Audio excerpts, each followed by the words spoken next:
اس کا اپنی دمبیوں کے ساتھ تیری ایک دمبی ملا لینے کا سوال واقعی تیرے اوپر ایک ظلم ہے، اور اکثر حصے دار اور شریک ایسے ہی ہوتے ہیں کہ ایک دوسرے پر ظلم کرتے ہیں، سوائے ان لوگوں کے جو ایمان لائے اور جنہوں نے نیک عمل کیے، اور ایسے لوگ بہت ہی کم ہیں۔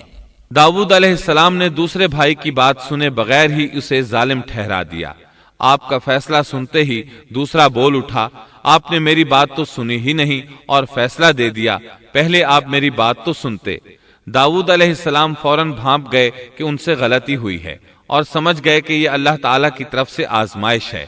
آپ نے فوراً توبہ کی، اللہ کی طرف رجوع کیا اور استغفار کرنے لگے۔ وظن داود أنما فتناه فاستغفر ربه وخر راكعا وأناب فغفرنا له ذلك وإن له عندنا لزلفى وحسن مآب۔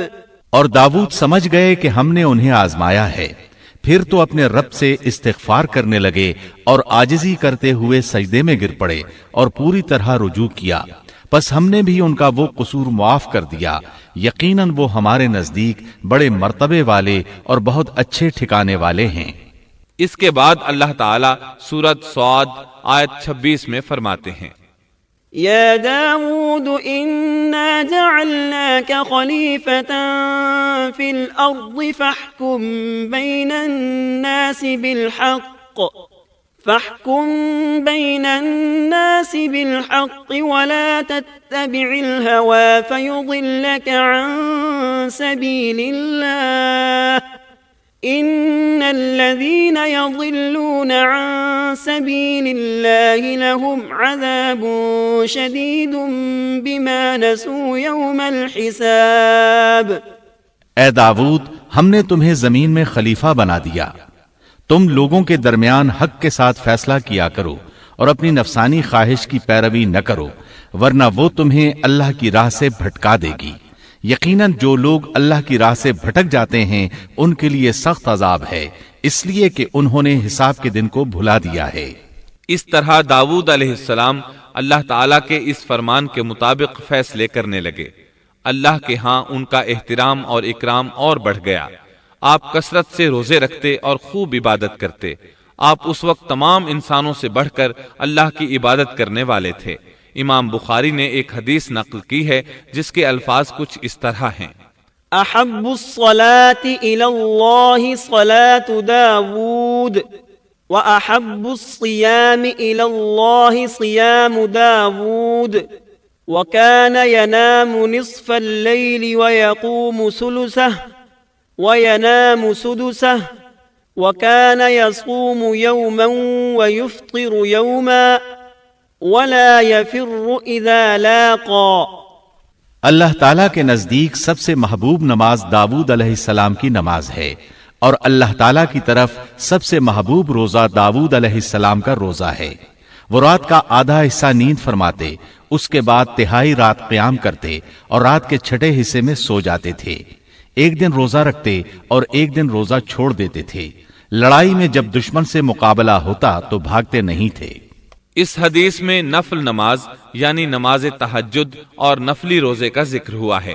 بہرحال یہ وہ صفات ہیں جو داؤد علیہ السلام کے بارے میں حدیث رسول میں آئی ہیں۔ اللہ تعالیٰ نے سورہ سبا آیت 13 میں ان کی تعریف کرتے ہوئے ان کی آل کو اللہ کا شکر ادا کرنے کا حکم دیا۔ اعملوا آل داود شکرا، اے آل داود اس انعام کے شکریہ میں نیک عمل کرو۔ داؤد علیہ السلام کی ایک صفت یہ تھی کہ آپ بہت شکر گزار تھے، اور ایسے لوگ کم ہی ہوتے ہیں، جیسا کہ سورہ سبا آیت 13 میں اللہ تعالیٰ فرماتے ہیں، وَقَلِيلٌ مِّنْ عِبَادِيَ الشَّكُورُ، اور میرے بندوں میں سے شکر گزار بندے کم ہی ہوتے ہیں۔ داؤد علیہ السلام میں جیسے دیگر بہت سی خوبیاں تھیں، وہاں ایک بہت عظیم خوبی یہ بھی تھی کہ وہ ایک بادشاہ ہونے کے باوجود ایک درہم بھی سلطنت کے بیت المال سے نہیں لیتے تھے۔ اپنا اور اپنے اہل و عیال کا بوجھ خود اٹھاتے تھے، اور اپنی محنت اور ہاتھ کی کمائی سے حلال روزی حاصل کر کے اپنے اہل و عیال کو کھلاتے تھے۔ داؤد علیہ السلام کی اس عظیم صفت کو نبی کریم صلی اللہ علیہ وسلم نے یوں بیان کیا ہے، صحیح بخاری میں ہے، ما أكل طعاما قط خيرا من أن يأكل من عمل يده وإن نبي الله داود عليه السلام كان يأكل من عمل يده۔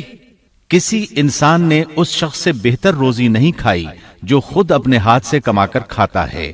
اللہ کے نبی داؤد علیہ السلام بھی اپنے ہاتھ سے کام کر کے روزی کھایا کرتے تھے۔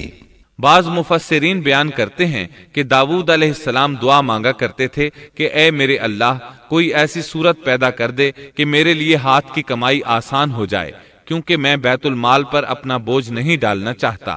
تو اللہ تعالیٰ نے آپ کی اس خواہش کو اس فضیلت کے ساتھ قبول فرمایا کہ ان کے ہاتھ میں لوہے کو موم کی طرح نرم کر دیا، جس سے وہ زرہیں بناتے اور انہیں فروخت کر کے اپنے اہل و عیال کی کفالت کرتے۔ داؤد علیہ السلام نے کتنی عمر مبارک پائی، اس میں اختلاف ہے، چنانچہ اس کے متعلق مورخین کے اقوال کے علاوہ کوئی مستند بات نہیں ملتی۔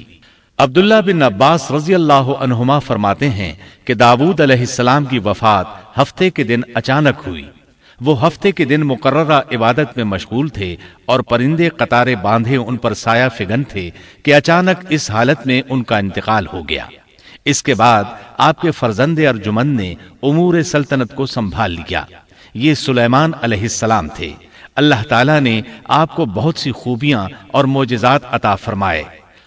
سورۃ النمل آیت 16 میں ہے، وورث سليمان داود وقال يا أيها الناس علمنا منطق الطير وأوتينا من كل شيء إن هذا لهو الفضل المبين۔